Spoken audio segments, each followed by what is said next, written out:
Hello and welcome to a new deck profile of mine, and today we will be featuring Mekkroz, or in other words, Nekroz Mekk-Knights. So the point of this deck was essentially to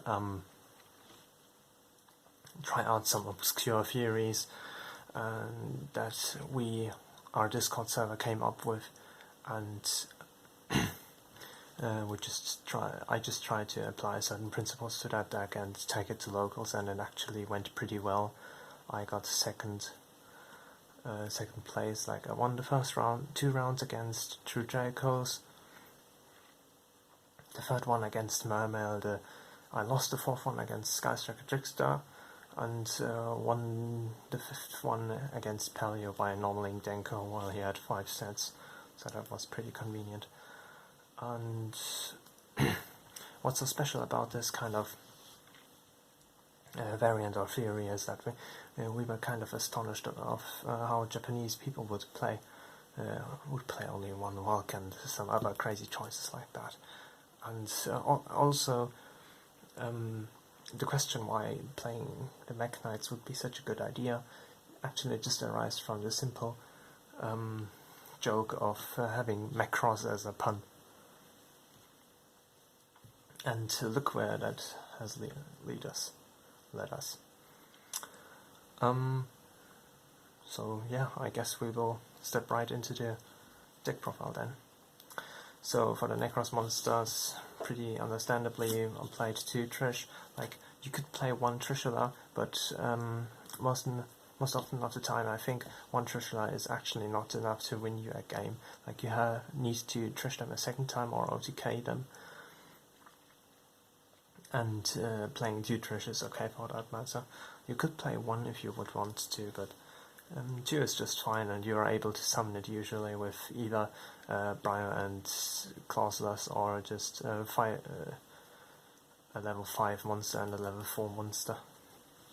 So what was special about these Japanese lists is that they almost never played Valk, or only played 1 Valkyrus. And that was really special. Like, Ozymandias noticed it, and he tested it out, and he came to the conclusion that it was actually pretty decent, so I tried it out as well, and honestly, I think this might be the way to go, because you don't really need the Battle Fader effect, and you brick too often when you play 3 Valkyries. The whole issue of Nekroz bricking arises from the question how many high-level monsters you are playing after all. So, usually if you would play Decisive Armor and Gungnir and 2 Trish and 3 Valk, you would brick all the time, basically.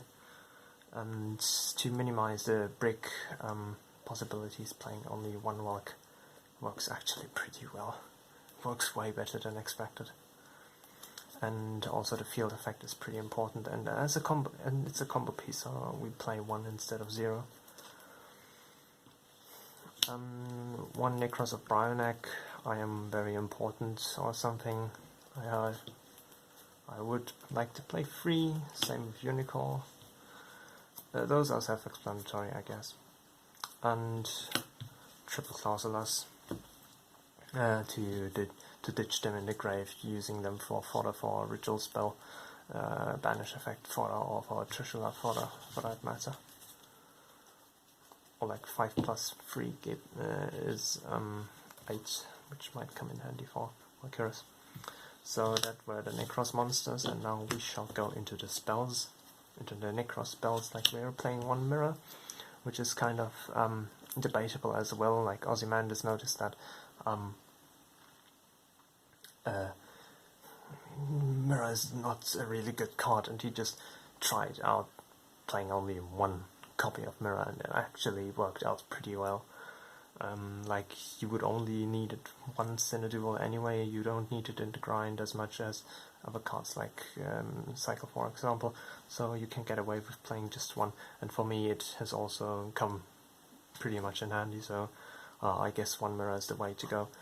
As such, we're playing 2 Kaleido. Don't play 3 Kaleido spells, because the only thing Kaleido is good for is summoning Unicorn in your first or second turn, or summoning Trishula and Clauselus using the level 12 guy. Other than that, Kaleido almost never comes up. the third spell, Cycle, we're playing it 2 times. Like, Cycle is actually really strong. You could argue it might even be stronger than Kaleidoscope. It's just way more versatile.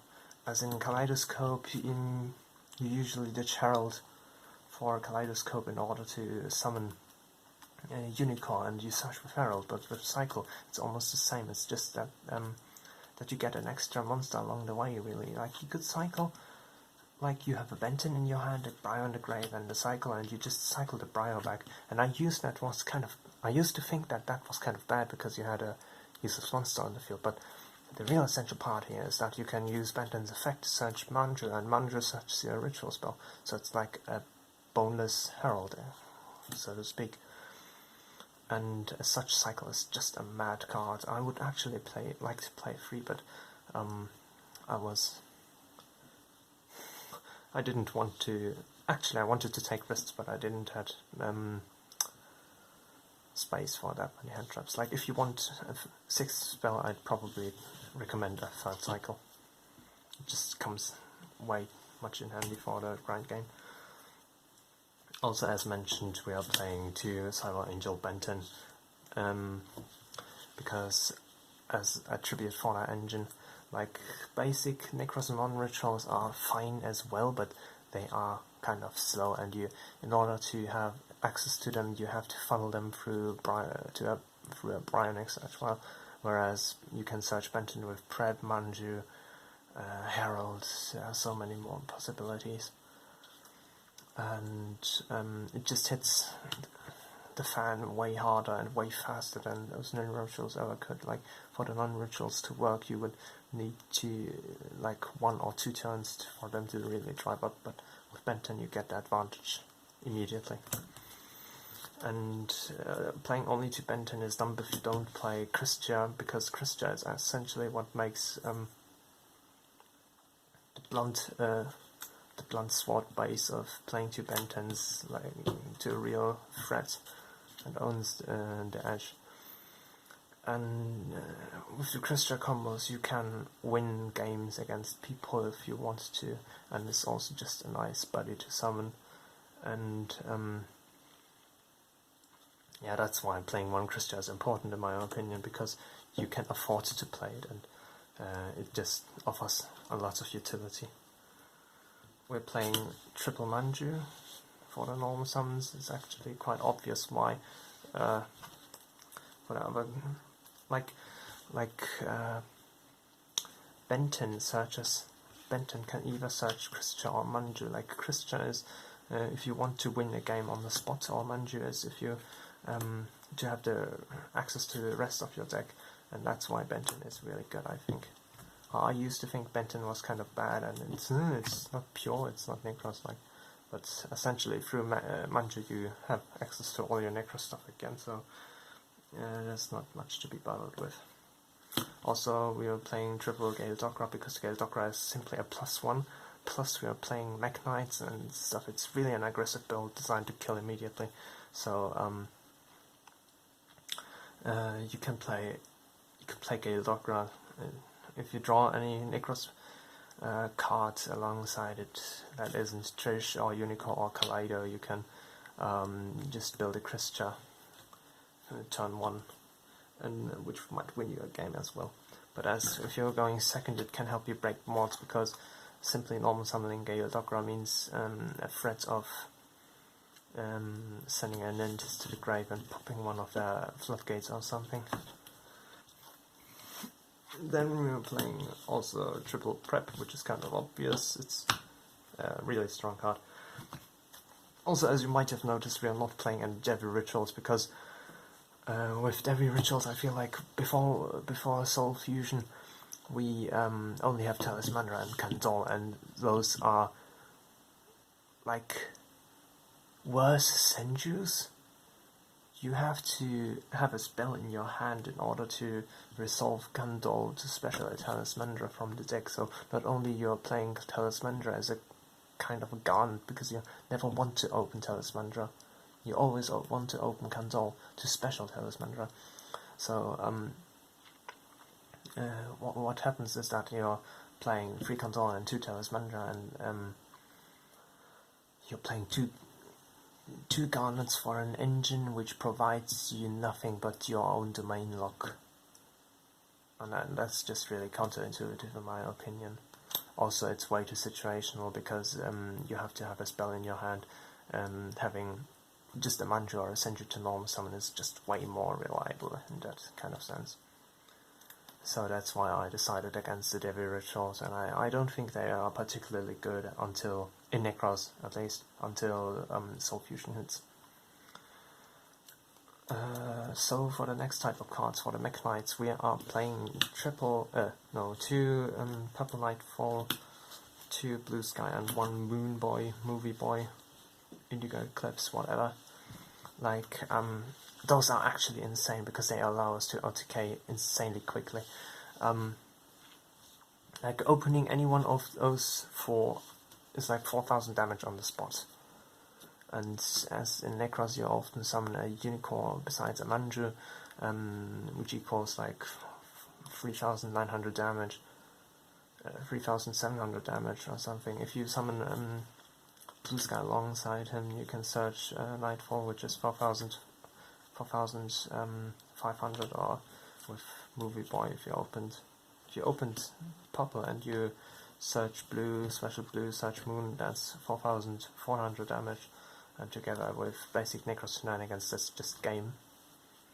Also, there are 3 materials, and oddly enough, Moonboy is insanely good against Pelios because he just moves around when your opponent wants to chain his own Pelios to the traps they activate. Like, I can't stress how insanely useful they are. It's actually mad.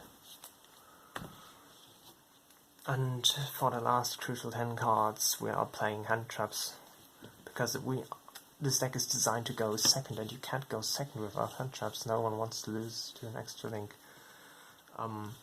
We're playing triple Ash, triple Ogre, triple Gamma, and well, I don't like Ash in particular because it loses to Aqua Dolphin in that kind of sense. Same with Ogre really, but Ogre at least gets rid of a monster and forces them to have another extender to operate correctly. So Ash is like not that great. It's odd. Against other decks it's really good though. Like, I definitely would side them if I wouldn't main them, simply because Trickster is such a threat. Also, if you got impermanences, I'd rather play impermanences because you can set those to special Mekk-Knights, which makes stuff a lot more easier. And Ogre, I decided for Ogre because it is currently, in the current meta, with Goki and, well, Kick Touch is almost non-existent. Trickster Sky Striker, no one plays that anymore. Everyone just plays Pure or Goki. Pure Sky Striker or Goki, and I feel like, or just some random rogue deck, and as such, Ogre is actually really great against that. To hit their multi-roll, or to hit their Azoldi or Firewall. And Gamma just wins games on the spot, especially if you resolve them in your own turn. Especially in a going second deck. So that would be the main deck. We can go to the extra deck now as well. For the extra deck we are playing 1 Entis in order to use it for Gale Dogra or for Kaleidoscope. Yeah, we're playing 1 level 12 guy, like this Blackwing guy. I can't even remember his name, and I don't even want to learn it, but you can actually summon him using like Trish and an Ash or an Ogre or something, so you have an indestructible 3000 beta. It never comes up, but if it does, it might win you a game. So that's kind of better than running a 12-star vanilla that does nothing, in my opinion. Also, we are playing Triple Herald, simply because 2 will be ditched for Gale Dogra and you need the 3rd one for Unicorn. Then we are also playing Utopia Lightning, because in my opinion you need high attack to get over stuff. Like if you accidentally trash Viking the Dragon, what are you going to do without Utopia the Lightning? Ragnazero is part of the Kristya-Combo. Shout out to my Discord server. I will link it in the description below. You can look the third Kristya-Combo up. It's in hashtag Nekroz combo. Or I can just show you the combo later on, actually, to all of those who have missed it. Then one Dweller, because Dweller is a floodgate and it's actually really flexible. And it often is a greater threat than just leaving Unicorn behind. In fact, just leaving Unicorn behind is actually really bad, because you don't normally have any backup other than one Unicorn in your hand, except maybe a Volk you searched off, and you're just wasting your one Volk for like one turn. So your opponent will kill on the third turn after that, but will kill you on the third turn after that. But yeah, even with 3 Volks, you're not going to search them or cycle them well in either way. So what is interesting about this deck is that I also wanted to play Scapegoats, but because I'm into going second deck, I didn't want to main them, and because they're not hand traps and they're not Mekk-Knights, and they tend to take way too long to actually function well. So the rest of the extra deck is basically link spam for Scapegoat, like one Topologic Bomber Dragon, one Trisbana, one Unicorn, Phoenix, Cerberus, and one Linkaribo. So, like, the plan with Bomber Dragon and Trisbania is basically that you have used your Scapegoat, and then you will use something normal summonable, like, I don't know, Manju or Ogre or something.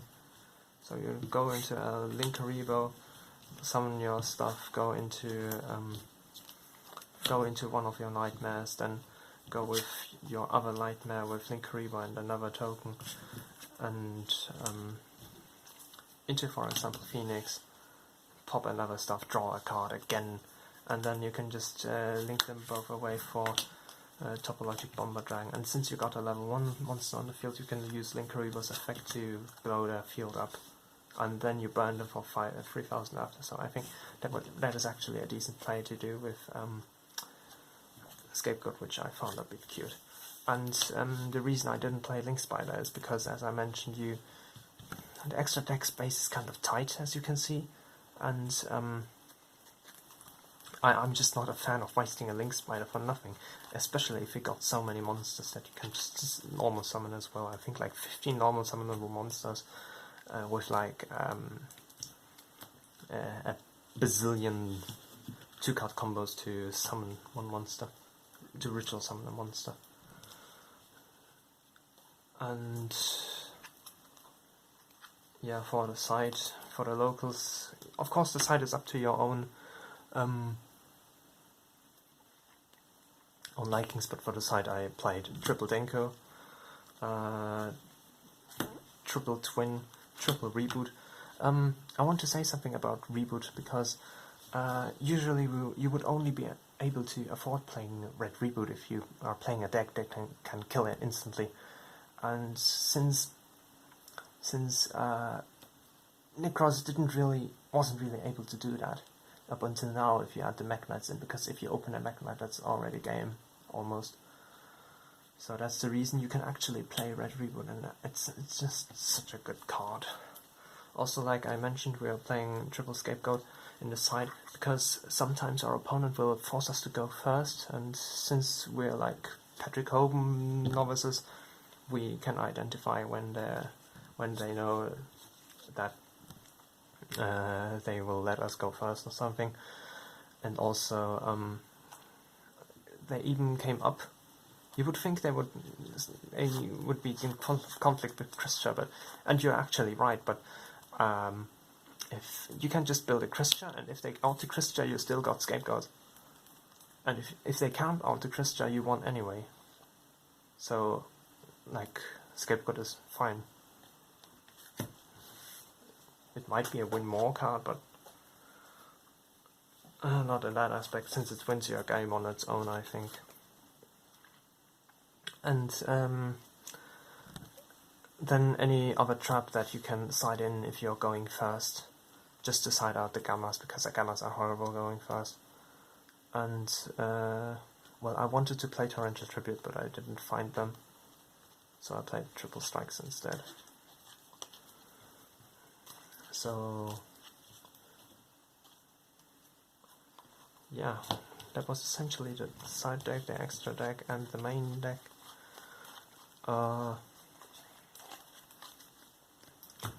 Yeah, if you guys have any questions or any concerns about anything, you can just write them in the comments down below, or just join our Discord and discuss with people there on what to do exactly, or how to build Nekroz. And it doesn't even necessarily have to be just Nekroz at all, it's just a nice place to chill in general. So I will leave a link down in the description, and I would be happy if we could see you there. And as such, I guess, yeah, that would be it. Have a nice day, have an amazing day, and don't forget to smile.